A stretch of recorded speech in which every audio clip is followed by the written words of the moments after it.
Let's evaluate the integral from 0 to pi over 4 of cos squared 8 theta d theta. And it seems like we don't have the tools to evaluate this integral. If we try to use u-substitution on something like cos squared, right, maybe we want to let u be cos 8 theta. But then there's no way to get their du, which would be sine theta, out of there.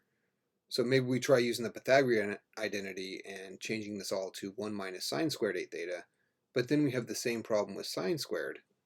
But luckily we can use trig identities to evaluate this kind of integral.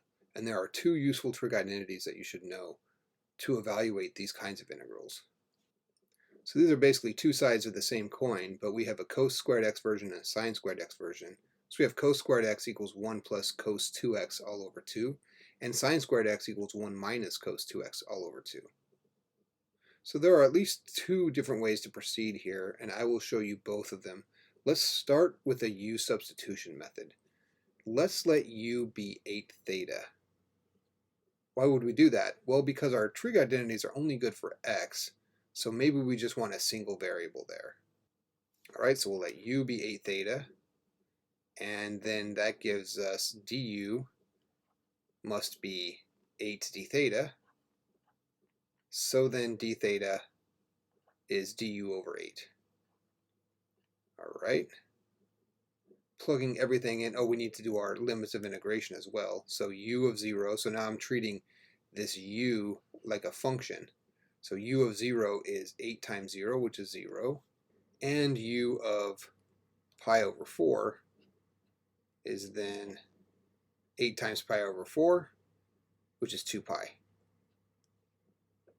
Okay, so this gives us a new integral, the integral from 0 to 2 pi of cos squared u du, and don't forget the 1/8 out in front. That came from this 8 in the denominator there. Okay, well we still have this problem with the cos squared that's hard to deal with, but now we hit it with this trig identity, and we'll convert this whole thing to 1 plus cos 2u over 2.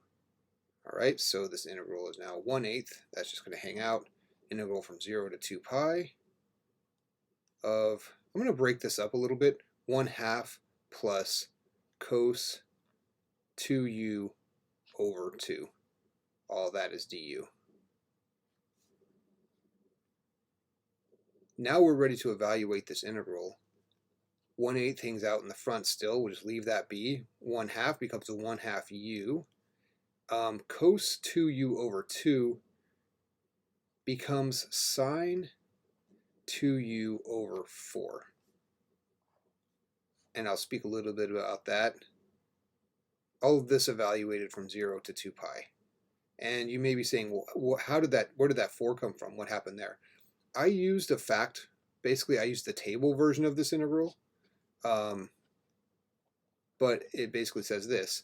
The integral of cos ax dx is 1 over a sine ax plus c. So this is from a table, and you can memorize this and use it.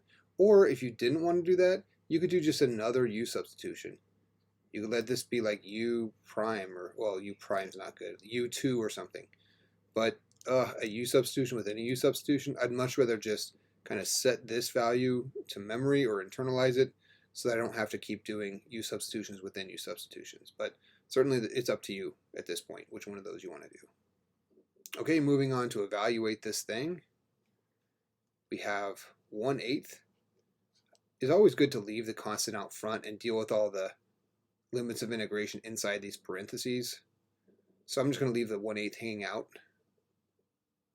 Times 1/2, alright, times 2 pi, plus, that gives us sine 4 pi, because 2 times 2 pi is 4, over 4.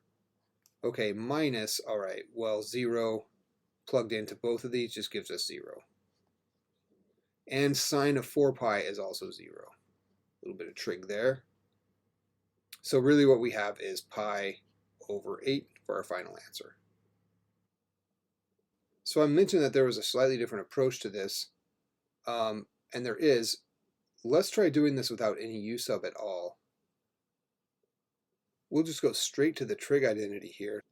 That would give us the integral from 0 to pi over 4 again. Okay, and now we'd have 1/2, again I'm going to break up the trig identity here, plus cos, how about 16 theta all over 2 d theta.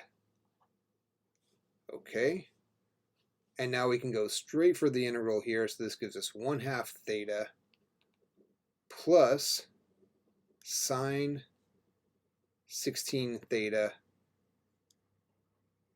over 16 times 2 would be 32. And I'm using the same fact as before, that the integral of cos ax dx is 1 over a sine x plus c. All right, all of this is evaluated from 0 to pi over 4. So let's put in pi over 4 for theta. That gives us 1/2 times pi over 4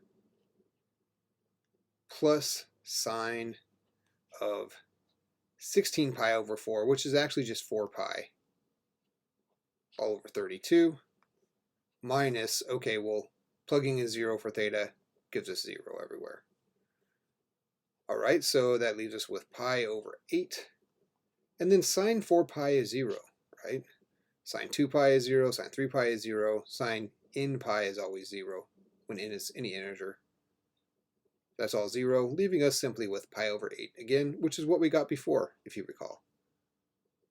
So on this integral and integrals like this, it's fine to just proceed straight to the trig identities, and essentially the only u-substitution we need would be to use that fact, which came from the integral tables. So you can use a u-substitution there on 16 theta in this case, or just use the integral tables. Both are fine.